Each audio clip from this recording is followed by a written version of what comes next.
You did everything right, or at least that's what they wanted you to believe.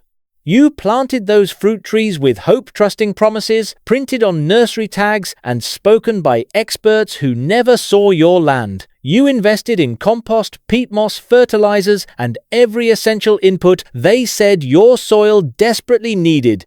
You tested the pH like a scientist, chasing a perfect number, as if life itself depended on decimals. You watered with discipline, showed patience, followed every step exactly as instructed.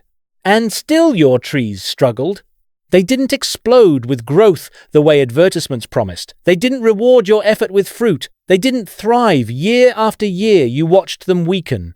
Leaves faded, branches, stalled roots failed, silently beneath the surface, until finally they died. And then the blame shifted to you. Your soil is too clay, too sandy, too rocky, too wet in spring, too dry in summer. Always something wrong, always something to fix. But here is the truth. No one profits from telling you fruit trees have been thriving in terrible soil for thousands of years, long before fertilizers existed, long before soil tests were sold, long before garden centers turned growing into a business. Ancient farmers didn't fix their soil. They worked with it. They planted what already belonged there. Mediterranean growers harvested fruit from hillsides made of stone. Civilizations produced abundance from gravel and sand. Land that modern agriculture would reject once fed entire populations. So what changed? Not the trees, not the soil, only the system that convinced you your land is broken. Stay with me, because what you are about to discover changes everything. There are fruit trees that do not need perfect soil. They do not need constant feeding. They do not demand endless correction. They grow where others fail. They survive where nothing else will. They produce when everything around them gives up. These are the trees nobody talks about. The ones your great-grandparents planted without hesitation. The ones that survived drought, flood, neglect, and time itself. And once you understand them, you stop fighting your land, you start working with it. Welcome to a different way of thinking about growing, a way that existed long before modern gardening turned simple wisdom into complicated systems, a way where your soil is not the enemy because your land is not broken, it has simply been misunderstood. Let us begin with the first tree that proves this truth. Number 13. Mulberry, the anywhere fruit. There was a time when nearly every homestead had one, not because it was trendy, not because it was marketed, but because it worked. Mulberry grows where nothing else will. It tolerates clay that stays wet for weeks. It survives sand that drains in minutes. It handles poor nutrition that would starve most fruit trees. It withstands drought, flood, and neglect that modern nursery varieties cannot survive. This is why it spread across continents, not because of fruit alone, but because of resilience. Silk production carried mulberry around the world, yet everywhere it was planted, people discovered the same thing: this tree refuses to die. It produces fruit within just a few years. Fresh mulberries are rarely found in stores because they are too delicate to ship, which means if you want to taste them, you must grow them yourself. No complicated soil prep, no endless amendments, no constant testing, just plant it and let it do what it has always done: survive and produce for decades. For anyone whose land has killed every fruit tree they tried, mulberry is not a gamble. It is a reset. Number 12. Fig, the ancient survivor. Walk through dry, rocky regions, and you will see fig trees growing out of cracks in stone walls from places that barely qualify as soil. These trees have been cultivated for over 5,000 years, not because they are easy, but because they are unstoppable. Figs thrive in rocky, alkaline soil where other trees struggle. In fact, rich soil often makes them worse, producing leaves instead of fruit. Stress does not weaken figs, it sharpens them. Poor soil forces the tree to focus on reproduction, creating sweeter, more concentrated fruit. Harder the conditions, the better the flavor. Most fig varieties do not even require pollination, which means a single tree can produce heavily year after year without assistance. This is a tree that does not just survive poor soil, it turns it into an advantage. Number 11. Pomegranate, the desert survivor.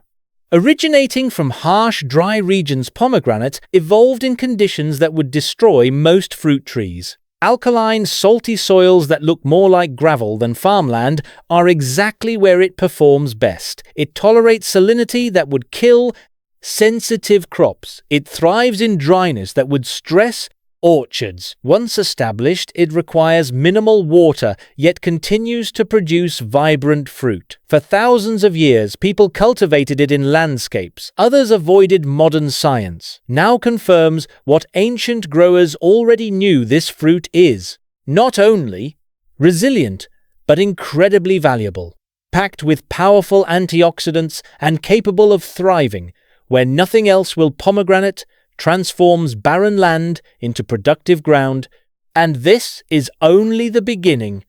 Because the deeper you go into this list, the more you realize something powerful. Your soil was never the problem. The problem was being told to grow the wrong trees. And now we go deeper, because the next trees do not just survive bad soil, they dominate it. Number 10. Jujube, the forgotten powerhouse. Most people have never even heard of this tree yet. For over 4,000 years, it has fed entire civilizations. In parts of Asia, it is not a rare fruit, it is a staple. The reason is simple. This tree grows where almost nothing else can survive. It tolerates extreme alkaline soil beyond what most fruit trees can handle. It survives intense drought conditions where even hardy crops fail. Once established, it produces fruit without irrigation, without constant care, without the endless cycle of inputs modern gardening depends on. The fruit itself is unlike anything most people have tasted, a natural blend of apple and date that can dry right on the tree, preserving itself without effort. Even more surprising, pests and diseases barely touch it because local ecosystems never evolved to attack it. This is not just a fruit tree, it is a survival system for land others consider useless. Number 9. Pawpaw, the hidden native treasure. This is the largest fruit native to North America, yet most people have never grown it. It tastes like something tropical, rich, creamy, almost like custard. Yet it thrives in conditions that destroy orchard trees. Pawpaw naturally grows in wet, heavy clay soil, in lowlands, where water lingers, where roots suffocate, where apples and peaches fail completely. This is not a weakness, this is its strength. It evolved in exactly those conditions. It even tolerates partial shade, growing beneath larger trees where sunlight is limited, something most fruit trees cannot handle. Once established, it faces almost no pests, no diseases, no constant intervention required. The only thing it needs is companionship plant. 2 different varieties, and it will reward you with harvests from land that was once considered a problem. Number 8. Elderberry, the medicine producer. For centuries, this plant has been valued not just for food, but for healing. Modern demand is exploding, but what most people do not realize is how easy it is to grow in difficult soil. Elderberry thrives in wet, poorly drained ground places, where roots of other plants rot and die. It grows fast, spreads naturally, and turns empty, neglected spaces into productive areas within a few seasons. The berries must be prepared before eating, but once processed, they become powerful syrups, preserves, and products that carry real value. This is not just a plant for survival. It is a plant for opportunity, turning problem soil into something useful, something profitable, something alive. Number 7. Serviceberry, the early provider. While other fruit trees are still waking up from winter, serviceberry is already producing. It is one of the first fruits of the season, and it does so in soil conditions that would stop most trees. It evolved in rocky, shallow, acidic ground. across harsh environments. This means you do not need to fix your soil to grow it. You simply need to stop fighting it. The fruit tastes similar to blueberries, yet the tree is far more adaptable. It handles partial shade, poor soil, and still produces consistently. Beyond fruit, it offers beauty, white blossoms in spring, making it both functional and ornamental. A tree that feeds both the land and the eyes. Number 6. Quince, the forgotten workhorse. There was a time when every household knew this fruit. It was not flashy, but it was reliable. Quince thrives in heavy clay soil where modern fruit trees fail. It tolerates wet conditions, alkaline environments, and still produces without demanding constant care. It is self-fertile, meaning a single tree is enough. Its fruit is not always eaten fresh, but once cooked, it transforms into something rich, aromatic, and long-lasting, perfect for preserves that can be stored for months. In a world before refrigeration, this tree was essential, and it still carries that same power today. Number 5. Medlar, the lost fruit of history. Once known across Europe, mentioned in literature, and grown in monastery gardens, medlar almost disappeared, yet its resilience never changed. It thrives in poor soil, heavy clay, and even partially shaded areas where most fruit trees struggle. It requires almost no chemical protection because pests and diseases rarely affect it. The fruit itself follows a unique process, ripening after harvest, developing a flavor unlike anything modern fruits offer. Growing medlar is not just about food, it is about reconnecting with a forgotten system that worked for centuries without modern intervention. Number 4. Cornelian cherry, the overlooked survivor. Despite its name, it is not a true cherry, but it produces small tart fruits, perfect for processing. What makes it powerful is its ability to tolerate conditions. Most trees cannot compacted soil pollution, stress harsh environments where roots struggle to breathe. This is a tree built for resilience. It blooms early, supporting pollinators when little else is available, and continues to produce reliably year after year.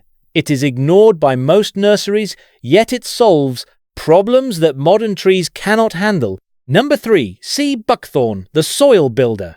Most plants take nutrients from the soil and leave it weaker. This one does the opposite. Sea buckthorn improves the land as it grows, fixing nitrogen into the soil, naturally rebuilding what was lost. It thrives in pure sand, tolerates salt, survives extreme conditions, and still produces nutrient-rich berries loaded with vitamin C, far beyond common fruits. It spreads, creating living barriers, productive hedges, systems that protect and feed at the same time. This is not just a tree, it is restoration in motion. Number 2. Persimmon, the pioneer tree. There was a reason pioneers planted this tree everywhere they went. It survived when nothing else did. Deep roots reach water far below the surface, allowing it to handle dry, rocky clay soil that destroys shallow-rooted trees. It resists pests, requires minimal care, and produces fruit that transforms after frost, becoming sweet, rich, and completely different from its unripe form. It is self-fertile, adaptable, and dependable, exactly what early settlers needed and exactly what difficult land still demands today. Number 1. Olive, the eternal producer.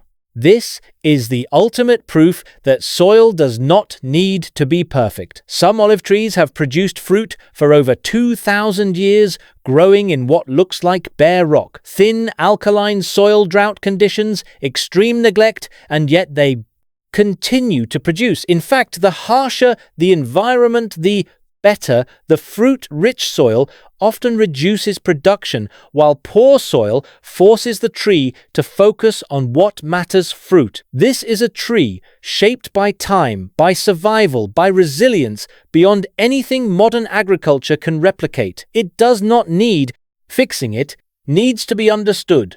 And here is the realization that changes everything. These trees have been producing in terrible soil for centuries, some for thousands of years. The land you were told is worthless is not broken. It simply requires the right match. You do not need to fix your soil. You need to plant what already belongs there. Your ancestors did not rely on constant testing and endless inputs. They observed, adapted, and planted wisely, and they harvested for generations. So choose differently. If your soil is clay, plant what thrives in clay. If it is sandy, plant what loves sand. If it is rocky, plant what was born in stone. Because there is a tree for every condition, and once you stop fighting your land, you unlock its true potential. Plant one or two of these trees where everything else has failed, and within a few years, you will see something powerful: life returning, growth without struggle, harvest without constant correction. The same land that once failed, you will begin to feed you, and that is the moment you realize the truth. Your soil was never the problem. You were simply given the wrong solution.